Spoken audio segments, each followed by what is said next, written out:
Olá pessoal, tudo bem? Primeiramente, acho que é importante falar que esse vídeo talvez vai ter que ser dividido em duas partes. Então se você estiver vendo essa mensagem, provavelmente ele foi dividido em duas partes. E eu vou colocar aqui aparecendo qual parte do vídeo que é, tá? Se é a parte 1 ou se é a parte 2. E eu vou começar a fazer isso a partir, por exemplo, do vídeo se passar de 30 minutos, começar a dividir, nem que seja 30, 10 minutos depois.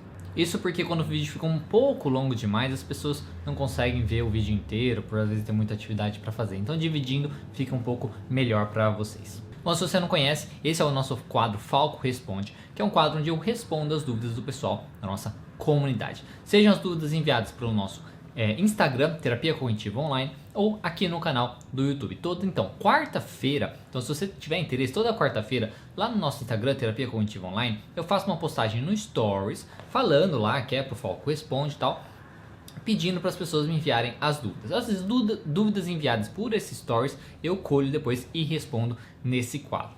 Ao mesmo tempo, no canal do YouTube, Falco Race Vídeos, ou Terapia Cognitiva Online, se você procurar, lá pela pesquisa do Google, eu faço uma postagem escrita falando lá a data, falando que também é pro Falco Responde, onde você comentando nessa postagem eu colho também as suas dúvidas para responder aqui. Lembrando, se você gostar desse vídeo, por favor, dê um gostei que ajuda bastante a gente. Se você não for inscrito no canal, se inscreva. Importante falar também que todas as dúvidas que eu estou respondendo você pode encontrar na descrição. Então todas as questões que estou respondendo e também com timestamp na frente para você já pular direto para essa pergunta, às vezes para você não ter que ver o vídeo inteiro, tá? Então você pode pular direto para a pergunta que às vezes te interessa. Lembrando também que esse vídeo em formato de áudio vai ao ar em todas as plataformas de podcast, no podcast Psicólogo Diego Falco, na segunda-feira. Próxima pergunta. De acordo com a TCC, o psicopata já nasce assim ou ele procura terapia, vai forçado? Novamente, né, na questão do psicopata, como a gente está falando aí de uma pessoa com transtorno de personalidade antissocial, é uma coisa que é considerado que é uma mistura de vários fatores. Pode ser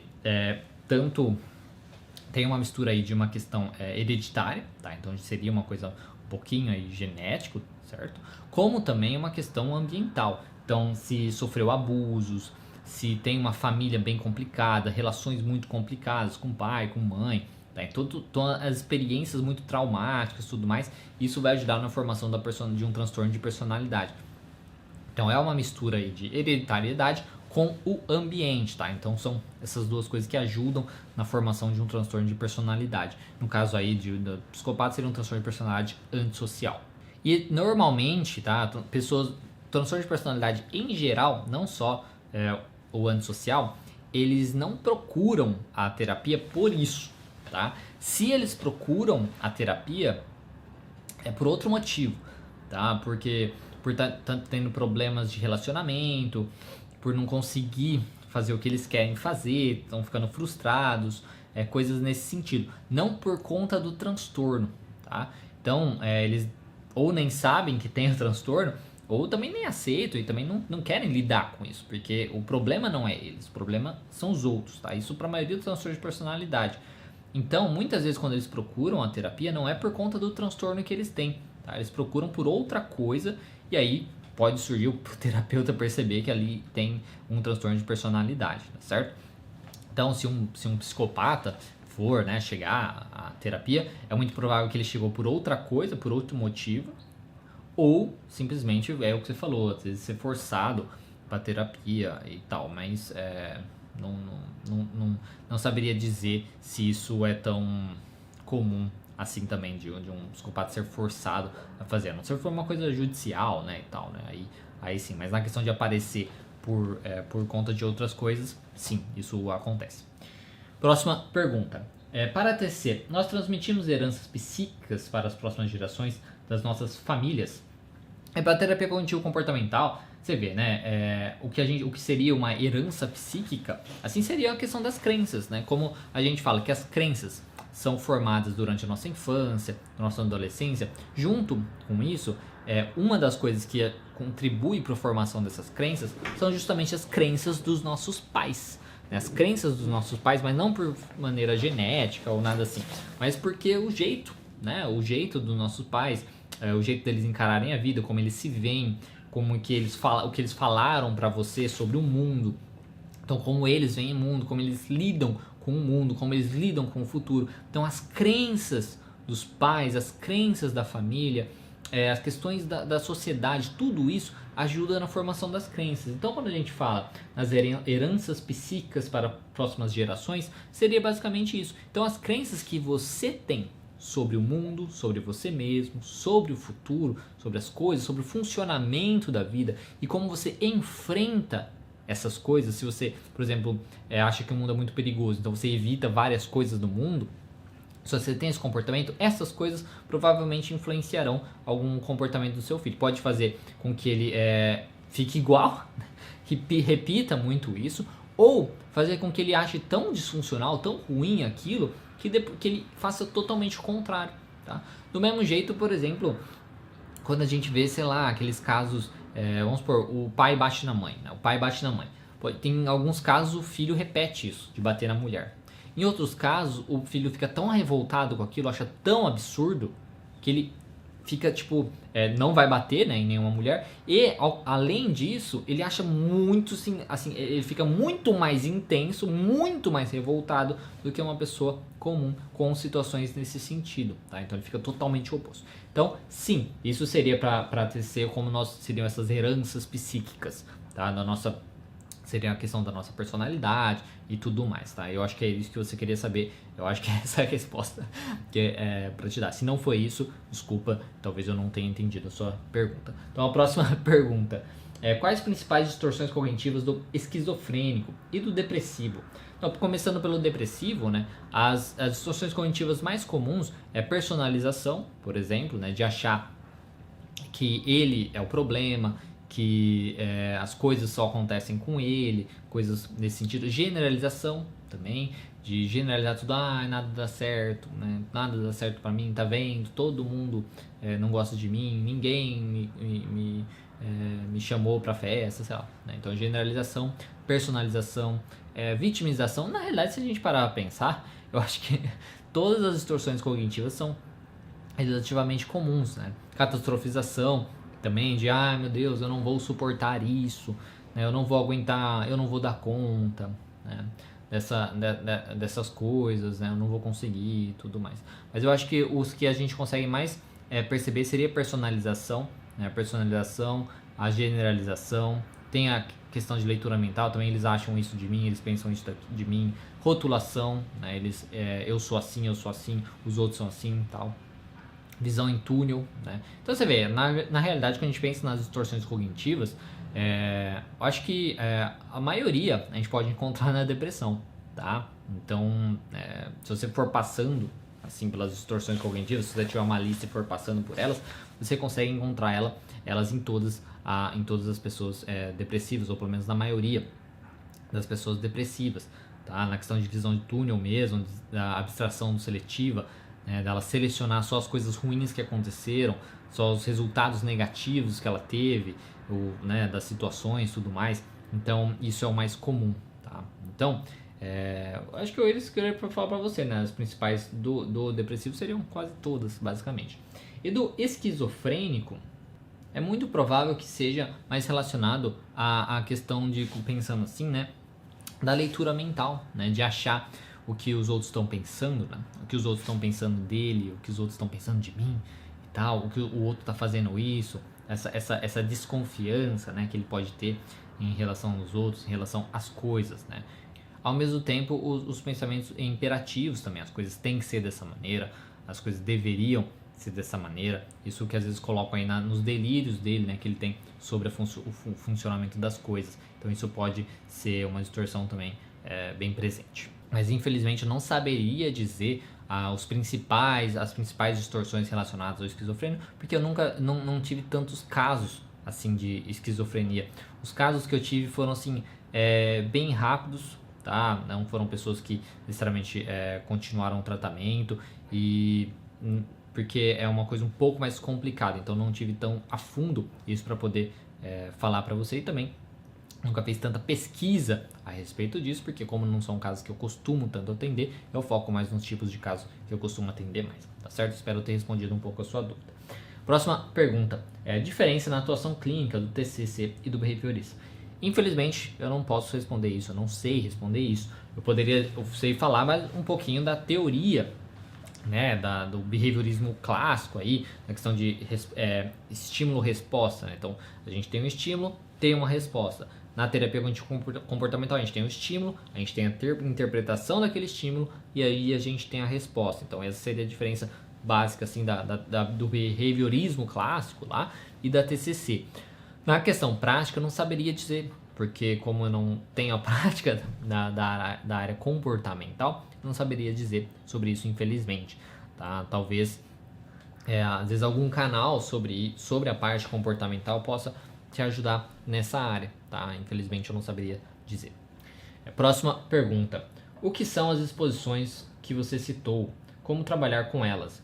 As exposições, elas são experimentos comportamentais que a gente coloca o sujeito, então, para que ele consiga expor, né, se expor a um pensamento disfuncional que ele tenha. Tá? Então, basicamente, há um medo que ele tenha e ele consiga provar para ele mesmo que aquele pensamento que ele está tendo é distorcido, é um pensamento exagerado. Tá? Então, basicamente, uma pessoa, vamos por um exemplo, né? Uma pessoa que tem ansiedade social e que ele, nossa, tem muita dúvida ali na faculdade e tal, mas não levanta a mão para conversar, para perguntar, perguntar alguma coisa, né, para tirar uma dúvida com o professor. Por quê? Porque ele, na cabeça dele, se ele fizer isso, e se eu perguntar uma coisa besta, vão julgar, ai, que pessoa besta, que pergunta besta que você tá fazendo, que nada a ver, vão rir da minha cara, vão ficar rindo, nossa, como você é besta, o professor vai rir da minha cara e coisas assim. Então ele vai ter esse pensamento, aí ele evita, o comportamento dele é evitar justamente perguntar. Uma exposição seria expor ele nessa situação. Então, olha, próxima semana então, o que você acha da gente fazer você perguntar? Então, na próxima semana você vai perguntar e tal. Aí a gente faz todo um processo de trabalhar com os pensamentos dele sobre isso, tudo mais, né? Então é um processo um pouco mais complexo que isso, mas é como a gente faz. E aí, o básico é isso, né? E aí a pessoa vai, então ela vai se expor a essa situação. Então ele vai testar se aqueles pensamentos que ele teve de vão rir da minha cara, vão falar isso, vão pensar isso de mim, o professor vai falar isso, blá blá blá, vai testar se isso é verdade ou não, tá? Que é bem provável, na maioria dos casos, ele está exagerando. Mesmo que, por exemplo, alguém ria, não é a sala toda que vai rir. É tipo algumas pessoas só, tipo uma pessoa, às vezes uma pessoa que é até amigo dele, que sabe que ele sabe que fica caçoando ele sempre. Então não é alguém tão relevante assim. Tá? Então, às vezes mesmo que aconteça alguma coisa que ele pensou, não vai ser tão terrível como ele imaginou. Então ele vai se expor naquela situação, vai lá, vai fazer a pergunta, vai se sentir muito desconfortável, mas vai ver que passa, vai ver que não é tão ruim como ele imaginou, vai ver que ele atingiu o objetivo dele, na questão de ter a resposta que ele queria, na questão de ter a informação, de ver que ele consegue e tudo mais. Então a exposição é expor o sujeito ao que ele evita, basicamente, ao que ele tem medo, e expor ele aos pensamentos disfuncionais também, expor ele às emoções disfuncionais, para que ele veja que ele está às vezes exagerando, tá? Essa é a ideia, e aí conforme ele vai fazendo isso, vai ficando mais simples, porque ele vai dizer, então não tem problema perguntar. Aí ele faz isso de novo, vai se sentir muito mal ainda, aí vai se sentir menos pior. Aí ele faz de novo, vai se sentir menos pior, até que fica bem tranquilo para ele. E aí a gente passa para a próxima exposição, que é algo que ele tem um pouco mais de medo de fazer, tá? Então isso é basicamente as exposições. O que a gente faz é que nem quando você perguntar como trabalhar com elas, a gente faz uma hierarquia, tá? De pensar o que de pior pro sujeito, coisa que mais dá medo nele, pro que de menos dá, que dá um pouco de medo, mas não é algo tão terrível. Então a gente faz uma escadinha disso e a gente começa pelo mais simples aqui, porque daí ele tem muito mais motivação para fazer alguma coisa que causa um pouco de desconforto, só do que uma coisa terrível de desconforto, de 0 a 100 ser 100, né? Então a gente começa pelo menor, ele vai ganhando uma confiança nisso, conforme vai ficando mais fácil, a gente passa pro próximo, vai fazendo isso várias vezes, vai ganhando confiança, conforme ficou mais fácil a gente passa pro próximo, e aí quando chegar lá em cima já tá muito menor, tá? O 100 já nem é mais 100, tá? Então essa é a maneira de a gente trabalhar, a gente faz uma hierarquia, vai indo passo por passo, mas como eu disse antes, a gente faz todo um trabalho, né, do pensamento sobre aquela situação, do que ele pode fazer, passo a passo. Então é bem bacana, é uma coisa, é o que funciona muito, principalmente para transtornos de ansiedade, é a principal maneira para a pessoa aprender a superar o seu transtorno. Próxima pergunta. Quais foram as suas maiores dificuldades na atuação como psicólogo clínico em TCC? Isso tem algumas interpretações. Pode ser as maiores dificuldades na questão às vezes, do atendimento mesmo, né? Tipo lá, os casos mais difíceis, né? Ou dificuldades com a pessoa, né? No começo. Acho que as dificuldades, assim como no começo, foi justamente porque, como eu sempre falo, né? Aqui eu já falei algumas vezes, que eu sou uma pessoa que se eu talvez fosse me diagnosticar antigamente, né? Hoje nem tanto, mas antigamente eu poderia ser considerado, entraria nos critérios aí de ser ansioso social, né? Eu evitava muito contato com as pessoas até me achavam metido, era até uma coisa muito chata, tipo, de não falava nem oi para as pessoas, tudo mais. Então é uma coisa que sempre foi muito difícil, né? E começar a trabalhar poxa, para mim até mesmo pegar no telefone, né? Sempre foi uma coisa difícil, né? Antigamente. Então, por exemplo, ter que ligar para as pessoas para poder para marcar os horários, porque no consultório a gente não tem secretário, então é uma secretária eletrônica que depois a gente retorna. Então isso, por exemplo, já era muito difícil para mim no começo. Então isso era difícil para mim. A questão do primeiro atendimento também, para conhecer a pessoa. Ai, será que vai dar certo? Na questão da própria capacidade, né, da gente conseguir ou não. Então, por conta de um possível transtorno, aí isso é uma coisa que foi muito difícil para mim, tá? Isso eu diria foi uma das maiores dificuldades.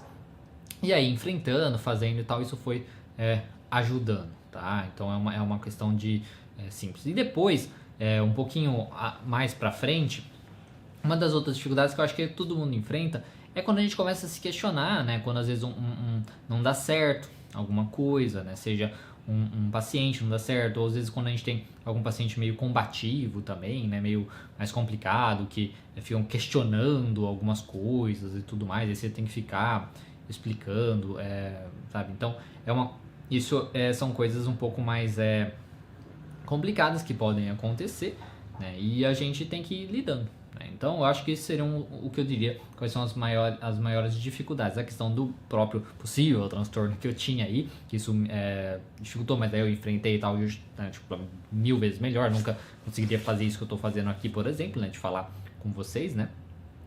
Tu vê que é uma câmera, mas mesmo assim, é uma exposição. E é isso justamente que a gente faz na terapia cognitivo-comportamental, expor para situações, para a gente aprender a se sentir melhor, e foi isso que eu fui fazendo. Então isso é uma coisa que foi difícil, depois de lidar com as suas próprias dificuldades, frustrações, né, tipo de não dar certo, de achar que você fez coisa errada, coisas nesse sentido, que é totalmente normal, que faz parte do aprendizado.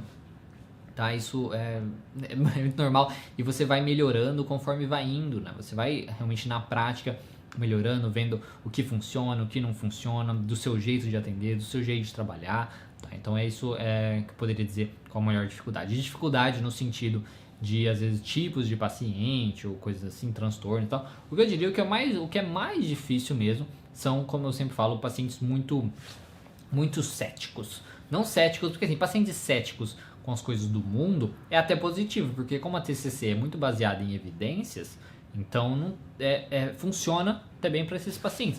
Agora, muito cético com a terapia, né? Muitos céticos com a terapia, ou com você, ou por você ser muito novo. Isso também eu acho que é uma dificuldade que eu enfrentei na questão de ser considerado muito novo. Por muito tempo eu usava óculos, né? Eu usava óculos para tentar parecer, que esse óculos aqui é para tela, mas antes usavam óculos mesmo para parecer mais velho. Então, pra dar a impressão que mais velho, depois eu falei assim, começou a aparecer cabelo branco assim em mim, eu falei assim, não precisa mais. Então é uma coisa que, isso também é uma dificuldade que eu enfrentei. Tá? E na questão de pacientes, eu acho que esses pacientes um pouco mais céticos, mais combativos, assim, que ficam questionando um monte de coisa, como se a gente fosse o ser que sabe tudo, mas não que sabe tudo sobre o transtorno dele, ou que sabe tudo sobre como resolver o problema dele, não nisso, porque isso é a sua função justamente de tentar ajudá-lo, de explicar melhor sobre o transtorno dele, de como você pode ajudá-lo. Eu falo te perguntando coisas assim muito além, né? Muito além daquilo, como se você fosse o ser do saber, né? Isso é um pouco mais complicado, tá? Então isso que eu gostaria de dizer para você sobre as dificuldades dessas duas maneiras, tá? Espero ter respondido sua dúvida. Próxima pergunta, então. Existe transferência na TCC? Existe a transferência no TCC na questão mesmo das crenças que as pessoas têm, né? Às vezes como as coisas devem funcionar, por exemplo, como ela acha que um terapeuta deve agir, coisas nesse sentido. E também nas coisas que... Porque, poxa, a gente, como terapeuta, né? Eu percebo muito que existem padrões, né, padrões de comportamento que a gente pode encontrar, né, nas pessoas. É muito comum eu ver uma pessoa tendo um padrão de comportamento e eu relacionar aquilo com uma outra pessoa, né? Tipo, poxa, essa pessoa me lembra fulano, tem o mesmo jeito de falar, o mesmo jeito de agir, o mesmo jeito de andar, por exemplo. Porque não existe, é meio que limitado a quantidade de pessoas diferentes, de jeitos diferentes de ser, de andar, enfim, de falar e tudo mais. E a gente sempre consegue às vezes relacionar isso, pelo menos quando você tem essa coisa de conseguir notar esses padrões.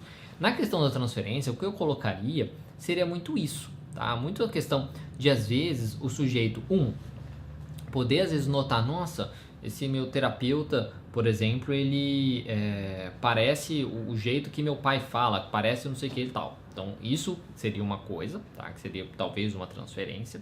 E aí isso gera um sentimento ali, de trazer uma lembrança do pai, trazer uma lembrança do jeito do pai, coisa assim. Isso pode ser. E outra coisa que pode ser, às vezes a figura, por exemplo, de autoridade. Às vezes um terapeuta tem uma figura de ser uma pessoa de maior autoridade, porque é uma autoridade naquele assunto, por exemplo, uma pessoa mais incisiva, uma pessoa mais assim, e isso também remeter ali a um pai, por exemplo, mais rígido, a uma mãe mais rígida e coisas nesse sentido, e isso também poder funcionar como uma terapia. Ao mesmo tempo também, como uma terceira parte aí, tem a questão também que é alguém que está te ajudando, né? Então é alguém que está olhando para o sujeito, está olhando para aquele paciente de uma maneira mais empática, né? Tipo, eu reconheço o seu problema, eu sei o que você está passando e eu sei como te ajudar e eu estou aqui para isso. Então, eu estou aqui para você se abrir, falar o que você quiser e eu poder te ajudar da melhor maneira possível. Então, tendo também esse processo empático, isso pode fazer com que o paciente tenha um pouquinho de transferência, aí já mais na área aí, de alguém que vai ajudar na área de materna, né, digamos assim, maternal, nessa questão, tá? Então, é uma coisa que pode acontecer, sim, mas aí, como eu disse, são várias interpretações, não é a mesma interpretação, tipo de Freud, sobre transferência e coisas nesse sentido, tá? Mas sim, pode existir, sim, mas não é uma coisa também tão significativa. Porque se eu não me engano, pelo menos na época que eu fazia questões de psicanálise, a transferência é até mesmo utilizada ali no tratamento, então a gente não tem isso, né? A gente não foca nisso, a gente não busca saber se está acontecendo, não tem nada disso. Próxima pergunta.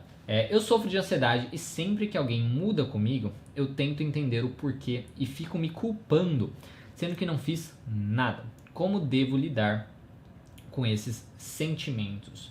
Primeiramente, você tem que se questionar sobre essa questão, alguém muda com você. Alguém muda como com você? Será que alguém muda com você? Ou será que você interpretou que a pessoa mudou com você? Às vezes a pessoa está simplesmente vivendo a vida dela, na dela ali, agiu de uma maneira um pouquinho diferente, você já interpreta, ela está mudando, ela está diferente. Mas às vezes é a sua própria interpretação. Tá? Então, a primeira coisa que você pode fazer é isso, ver se você não está exagerando, porque as pessoas, elas têm, durante a vida, a gente tem estados de humor, estados mentais diferentes. Então, vira e mexe, a gente vai estar mais triste, mais alegre, com raiva, incomodado com alguma coisa. A gente tem as distorções cognitivas, que a gente pode interpretar as coisas e tudo mais. Então, muitas vezes a pessoa está diferente, mas não é com você. Às vezes ela está diferente e aí muda, querendo ou não, um pouquinho a relação com você, mas o problema não é você. Então, a primeira coisa é, às vezes, interpretar isso, ver se você não está exagerando, se você não está personalizando as coisas, trazendo para você como se você fosse a causa da pessoa ter mudado, ou coisas nesse sentido. Porque daí já vem a questão de você se culpar, né? Porque se você personaliza, você já acha que a pessoa fez tá diferente por sua causa, você está personalizando, você se culpa, quem você falou, mas você não fez nada. E é isso que você tem que fazer, trazer para a realidade. Poxa, mas será que eu fiz alguma coisa mesmo? Avalia tudo isso, evidências, fatos, tá? Coisas concretas, de que será que você fez isso ou não? E aí você vai, coloca lá no papel, tá? Não, eu não fiz nada e tal. Fulano, será que fulano pode estar assim por outro motivo? Talvez fulano pode estar assim por outro motivo. Que outro motivo? Talvez ele esteja assim por tal coisa. Será que às vezes não vale a pena então eu perguntar pro fulano se aconteceu alguma coisa? Às vezes, vou perguntar pro fulano se aconteceu alguma coisa. Então, é questionar se não existem outras alternativas. Tá? Se não existem alternativas. Se não existem outros motivos para fulano estar daquela maneira e outros motivos para estar acontecendo tudo isso. Tá? E buscar também novamente as evidências que você não fez nada. Então, como trabalhar isso? É isso. Evidências, é combater esses pensamentos disfuncionais. tá? É pegar esses pensamentos e escrever combatendo eles. Não, mas calma aí, será que isso é verdade mesmo? Olha, eu não fiz nada porque na verdade eu fiz isso, eu não fiz isso talvez pode ser uma personalização, eu tô trazendo pra mim. Talvez fulano tenha mudado, mas não é por minha causa, talvez ele mudou por conta disso, será que não aconteceu essa outra coisa, blá blá blá. Faça isso, leia isso pra tentar se acalmar e se sentir um pouco melhor, tá? Isso é como eu diria pra você. E fazendo isso você vai aprender a lidar com esses sentimentos no sentido de não sentir tanto mais culpa, tão mais responsável pelas coisas, tanto mais essa personalização de se trazer pra você coisas que não tem nada a ver muitas vezes. Próxima pergunta. Dicas, terapia de casal para idosos. Infelizmente não saberia dizer, assim, se existe alguma dica específica para terapia, porque é uma coisa muito bem específica, né? Terapia de casal para idosos. Então assim, eu trabalho com poucos idosos, não trabalho com muitos idosos, e ao mesmo tempo eu não trabalho com terapias de casal. Tá? Então eu não saberia dizer se tem uma coisa muito específica. Mas como sempre, numa coisa de terapia de casal que a gente vai trabalhar, quando a gente fala do modelo cognitivo, né, situação, pensamento, reações, a gente trabalha muito a interpretação do cada um, tipo os pensamentos que cada um tem sobre o comportamento do outro. Então o comportamento do outro é uma situação, né? Tipo o comportamento da minha mulher é uma situação para mim. Tá? Então o comportamento que ela tem, qual a interpretação que eu tive sobre aquele comportamento dela que fez eu reagir como eu reagi. E aí eu tenho que interpretar isso, eu tenho que tentar trazer para a realidade, não exagerar, não catastrofizar, não distorcer essa interpretação e tomar cuidado com o meu comportamento de resposta, porque o meu comportamento de resposta vai ser uma outra situação para ela. Aí essa situação, ela vai interpretar do jeito dela, aí ela vai ter as respostas dela, ela vai ter o comportamento dela, isso vai se tornando um ciclo e tudo mais. Então a gente precisa anotar essa questão do casal para cortar ciclos, tá? Então cortar ciclos de pessoas sendo mais agressivas, cortar ciclos de comportamento de ficar quieto, de não falar nada, tá? De esperar alguma coisa do outro. Então isso seria num casal de uma maneira geral. Na questão do idoso eu acho que não seria muito diferente, mas não saberia dizer se tem alguma coisa muito específica para isso, tá? Mas eu imagino que seja bem parecido com isso. Imagino também que seja um pouco mais difícil, porque a gente tem que pensar que o idoso foi uma pessoa que está muito mais tempo ali reforçando as crenças disfuncionais dele. Tem um vídeo que eu falei sobre a TCC para idosos, que pode ajudar um pouco isso, na parte pelo menos relacionada com idosos, tá? Eu vou colocar nos cards e na descrição que talvez possa te ajudar um pouco com isso. Próxima pergunta. Como a TCC trata pensamentos suicidas? O que a gente vai trabalhar com pensamentos suicidas é trazer sempre para a realidade. Porque muitas vezes os pensamentos suicidas são exagerados, né? São muito pesados, né? Tipo, por exemplo, ninguém vai sentir minha falta, ninguém precisa de mim, o que eu tô fazendo aqui, eu não mereço viver, coisas assim. E a gente vai trabalhar justamente como a gente sempre faz dessas distorções cognitivas. Então, questionando esses pensamentos, trazendo mais para a realidade. Será que isso é verdade? Será que ninguém vai sentir sua falta? Será que você é tão insignificante assim como você imagina? Será que muitas pessoas às vezes não vão se sentir mal, né, muito mal por você ter ido, ficar chateado, sentir realmente a falta que você faz? Será que se você fizer tal coisa, isso vai ser a resposta da sua vida? Você tem certeza disso? Baseado no que você tem certeza disso? Será que não existe uma outra possibilidade? Será que não existe uma alternativa para você seguir, para você fazer um outro comportamento que você pode ter, talvez resolva esse problema?